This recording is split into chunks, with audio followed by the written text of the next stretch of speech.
Have you heard of Manny Pacquiao's Boracay Mansion? Ako naman narinig ko lang to sa mga news like years before the pandemic. And the news were all about the closure. Aside from that, wala na akong ibang alam tungkol dito. I have never visited this area. To be honest, I actually don't know how to go there. Pero lately, napanood ko si Go With Mel, si JM din yata pumunta rito, and si Mark Paragas na binisita or pinuntahan itong alleged Manny Pacquiao mansion. And now is the time for us to visit the area. Please subscribe to my YouTube channel and follow my Facebook and TikTok accounts. This is Backpacking on My Own, saying you can do it alone, you can do it on your own.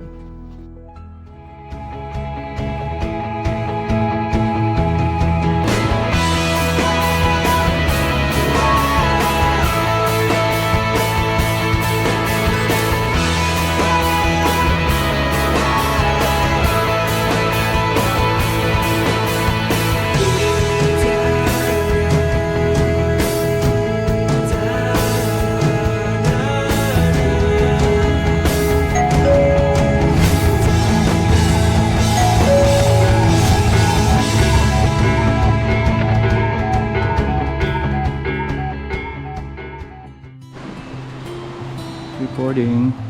Ayan. Hi guys. It's October 31. Yan, papunta tayo sa Tiklan? doon. Katiklan. Okay, samahan niyo ako papunta sa Diniwid and sa sinasabing resort ni Manny Pacquiao.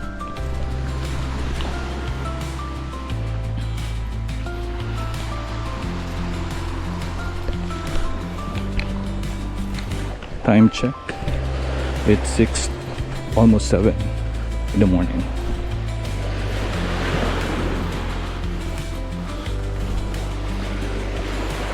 Yan, bali kakatapos lang natin mag morning walk.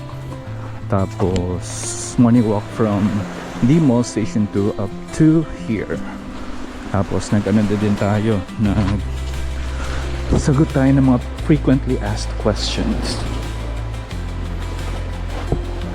Yan, so ngayon punta natin doon. Actually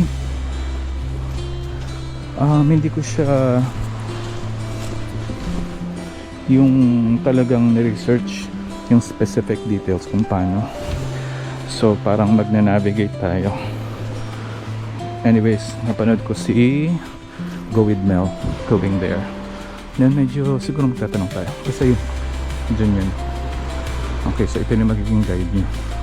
Okay, this is Diniwid Beach.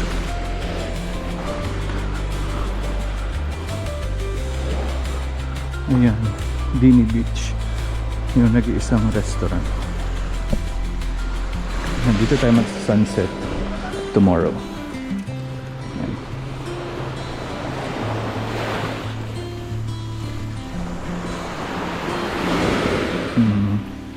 Ganda niya ngayon ah. Hindi kasi may naglinis siya. May nag-fine. Ayun. Tapos punta tayo doon. Kahit hindi ko talaga alam kung paano.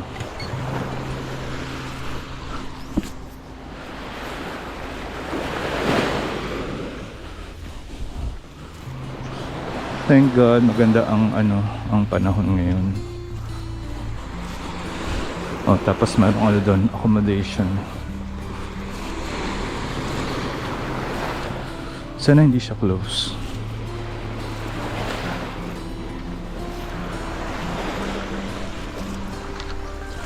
Pero may ilang beses na akong nakapunta dito.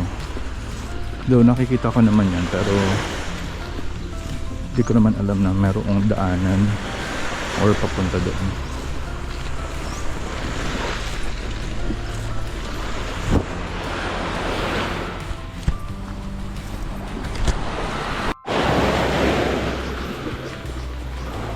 Guys, hindi ko kabisado ha. Mag-aano lang ako. Magta-try lang ako. Hindi ko alam talaga. Kapag may sumita sa atin, balik tayo. Ayan. So I guess dito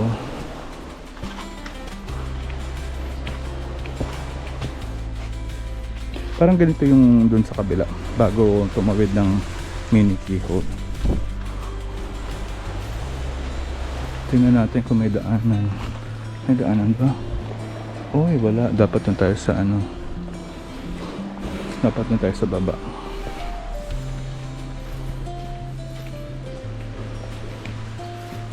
Balik tayo, balik.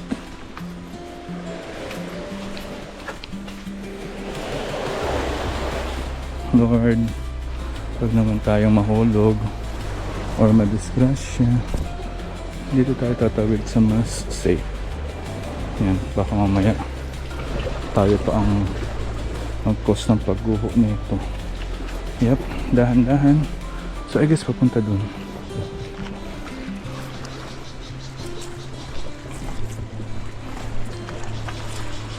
Pero alam ko parang foresty yung ano. Yung nakita nila. Naku. Mali. Mali. Naku, magtatanong tayo mamaya. Mukhang walang parang dead end dito. Ayun, ito. May hagdanan. Kala ko dito ito may hagdanan. So, kaya tayo dito.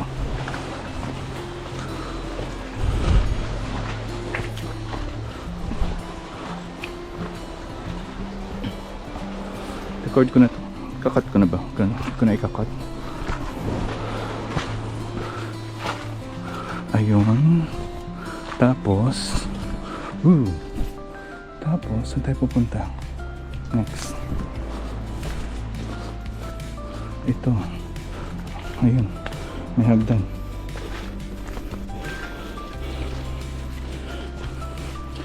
Grabe no, pabayaan talaga.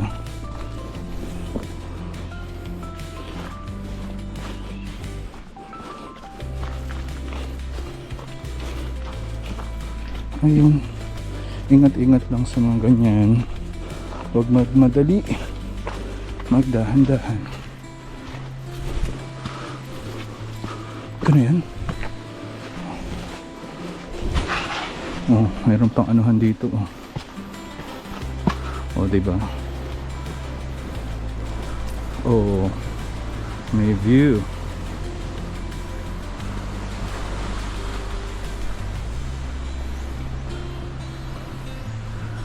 Ganda, may view. Mamaya, kuha natin ng picture. Magpabalik. Okay.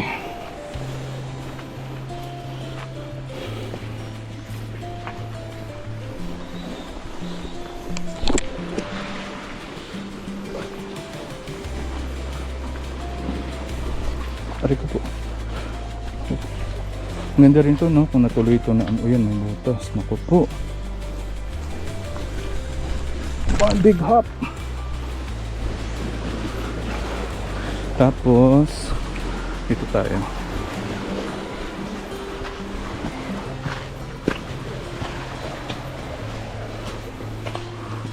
Ayun. Okay, akit muna tayo dito.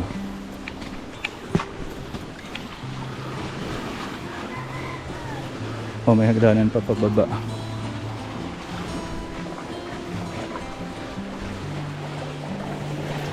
Wala lang sanang ano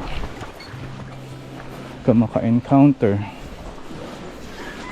Ayun, pwede ka maligo dun, diba? Itong room yan, tapos meron kang access dun sa ano, no, sa dagat. Ganda. Okay, meron tayong viewing ano dito, viewing spot. Ayan. Tapos ayan, tayo dun. Pero mukhang wala ng kahoy. Pag walang kahoy, okay lang. At least dito tayo. Okay na tayo dito. So ayan, dito tayo sa ano, sinasabing resort daw, abandoned resort ni Pacquiao. Pero no confirmation. Ayun. Okay, punta na tayo doon. Pawis na ako. Hindi naman ako pagod na pagod. Yun nga lang, mainit lang. Pero maaga pa. Ano pa lang, past 7 AM pa lang. Saan na narinig yung audio? Hindi ako pwede mag-shades kasi ang daanan is ganito. Baka mamaya matalisod tayo. Oo, ito may tiles. May manok doon, may tanda. Hindi doon. May nakatira yata dito. Meron nga.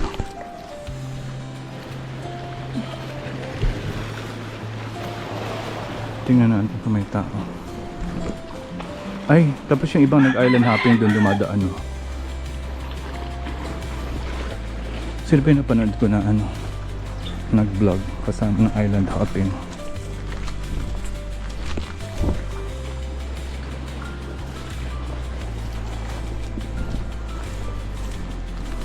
Ayun. May tao yan. Walang plywood. So, dito na lang tayo. Yan. Yung napanood ko kasi merong tulay. Yan. Diba? Try natin pumunta dun. Yan. Diba? First time here. Yan, may isang tao dun. Oh, paano nga kaya kung ito yung mo halimbawa tambayan, parang bar tambayan. Tas ito ang ganda kung natuloy ito ng ganda. I mean kung siya natapos. Pero doon din kasi sa bandang station 1 dulo, ang dami natin close na na establishments.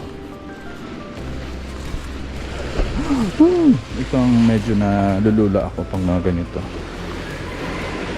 Paano pag ikaw ang nagpabagsak na? Try natin dito. Hanggang dito lang tayo. Tingnan natin kung pwede tayo doon. Doon sa may tao. Total naman dito na tayo. Bus-busin na natin, di ba?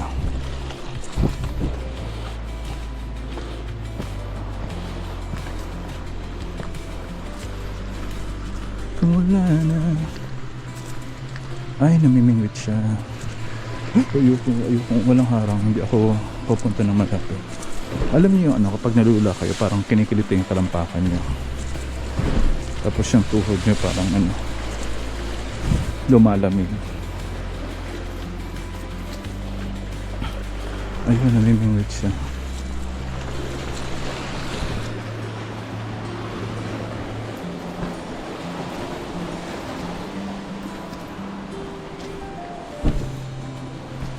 Ay, talaga siya, malaki siya.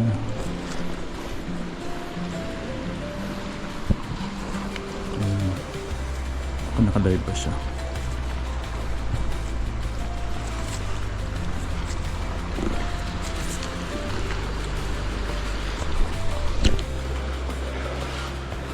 Ano to? CR?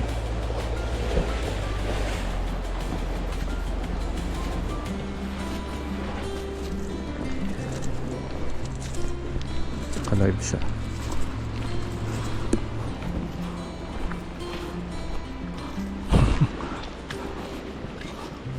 Oh, oy. May beach doon.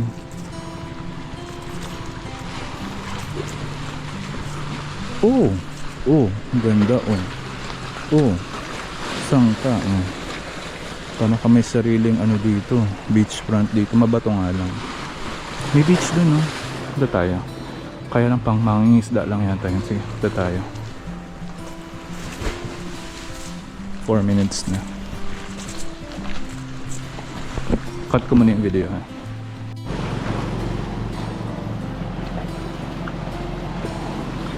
Hindi tayo punta guys, medyo malayo pala. Tsaka baka yan. Ay pero parang mayroong hindi, mga mangingisda yun. Ang ganda ang ganda dun. Hindi lang ma-zoom dito kay kay GoPro Ayan. Ito new spot ng pagsuswimmingan. Ayan, pwede ka mag-swimming dito. Baka dyan. Doon yung nangingisda kanina. Meron din ng babae. Nice. Ayan, punta kayo ng maaga para lang tao. Tapos lahat na sila nagpunta ng umaga, no? Sabay-sabay sila.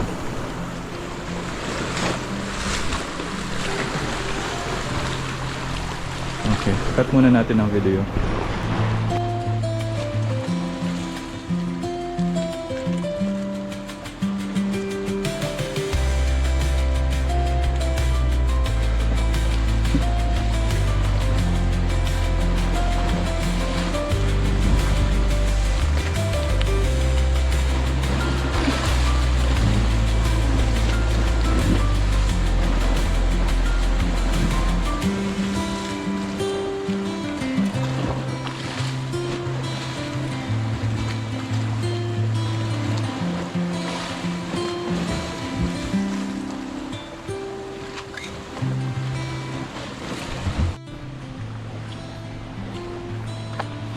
Napa-research talaga ako kung talagang kay Manny Pacquiao to.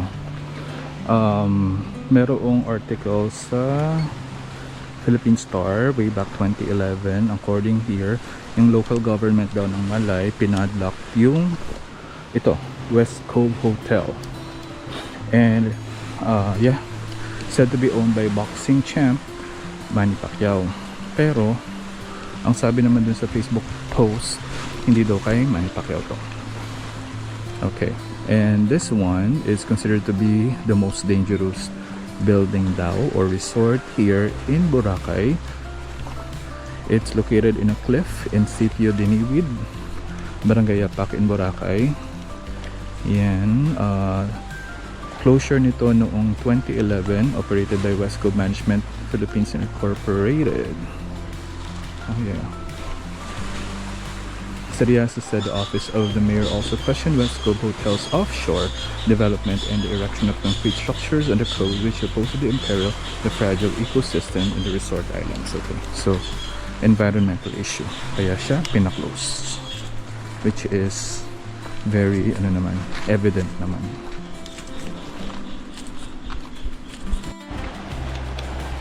Yan. So as you can see, nakatayo nga siya sa mga rock formation, maybe corals, ganyan, kaya dangerous. And also parang na-break niya yung protocols or rules when it comes to giving parang permits, building permits. I don't know, tayo pretend. Okay, so pabalik na tayo guys, pero before that one, magpa-picture taking muna tayo dito. Then konting stay sa Diniwid.